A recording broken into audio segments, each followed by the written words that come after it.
தாய்ப்பால் கொடுக்கறதுனால அம்மாக்கு என்னென்ன நன்மைன்னு பார்க்கலாம். ஒரு தாய் தன்னோட குழந்தைக்கு தாய்ப்பால் கொடுக்கும்போது முதல்ல அவங்க கிட்டத்தட்ட எக்ஸ்ட்ராவா 500 கேலரிஸ் உணவை எடுத்துக்கணும்.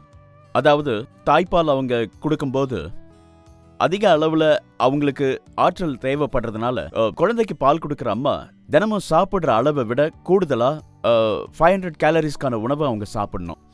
அப்புறம் பார்த்தீங்கன்னா தாய்ப்பால் கொடுக்கறதுனால குழந்தை அவங்க வயிற்றுல இருந்த சமயத்துல அவங்க உடல்ல சேர்ந்த தேவையில்லாத கொழுப்பு குறையுது. அடுத்து தாய்ப்பால் கொடுக்கிற அம்மாக்களோட மனம் அமைதியாகும், மன அழுத்தம் இல்லாம மனசும் உடம்பும் சந்தோஷமா இருக்கும்னு நம்பப்படுது. ரைட்?